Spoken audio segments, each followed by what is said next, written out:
Why aren't I losing weight on keto? So this could be a plateau. This could be you've been on keto a few weeks and you haven't seen the weight loss. That happens to be the situation that we're talking about here, but this would apply to all those things. Yeah, so we always go back to, what gets measured gets done or improved. So that goes to logging your food. If you're not logging and you have a question about why something isn't happening, you can't answer that without all of the information, and that includes logging your food. So are you consuming too many sugar alcohols? Are you eating too many keto labeled processed foods? Maybe you're eating something that's on the keto no-no list, like a lot of the sugar-free candies.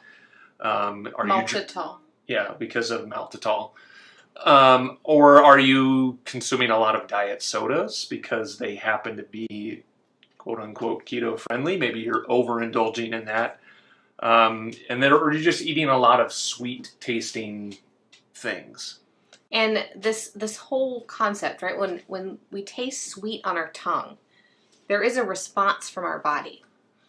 Now, that's not going to be a problem for everyone, but it is going to be a problem if you're diabetic, if you have metabolic disease of any type, right? Insulin resistance of any type. Then that sweet on your tongue can be triggering a cascade of processes in your body. So you may not have high blood sugar, but your insulin could be spiking every time the sweet taste hits your tongue. And that is a very, very difficult thing to pinpoint unless you have very specific lab work done. So there's, if you have any kind of an underlying health condition and you've just started keto and you're not seeing results, that is because your body needs time to heal.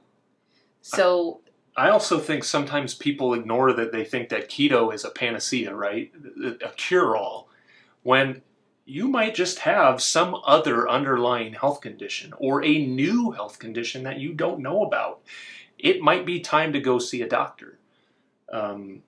I get a physical every single year. I'm only 40. I don't have any major health conditions, but I get a physical every year because there's always a good reason to check in with your body and yourself with a professional. Yes, absolutely.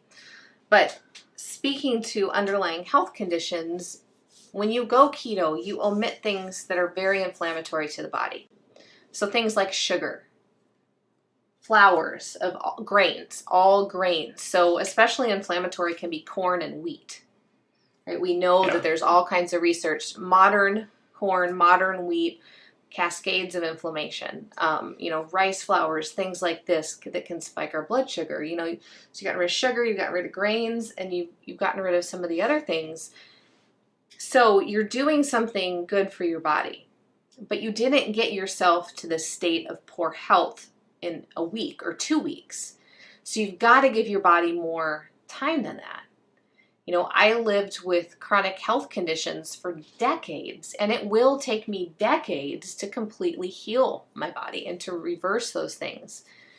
That doesn't mean that, it's not working. So you do have to be patient with yourself, with your body. And so many people will say, I'm not losing weight, but my body composition is changing. My pants fit differently. So focus on those things. Focus on the non-weight wins. And we celebrate these things with our members every week in coaching. We celebrate the little wins because what our brain does is just doesn't see it. It hyper focuses on, well, I'm not losing weight, so this isn't working. Well, I guess my jeans are looser and, things feel better. My stomach's not bloated.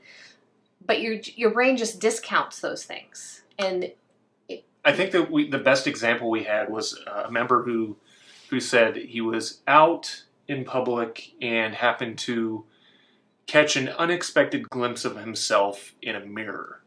And, your brain's not necessarily ready to see that because it's not intentional. But he caught a glimpse of himself and he's like, oh man, I look a lot different. And we happen to know, what his numbers are and how much fat he's lost and how much muscle he's gained.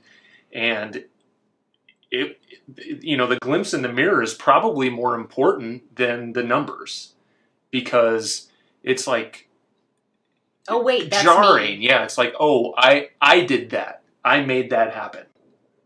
And so that was really exciting. Yeah.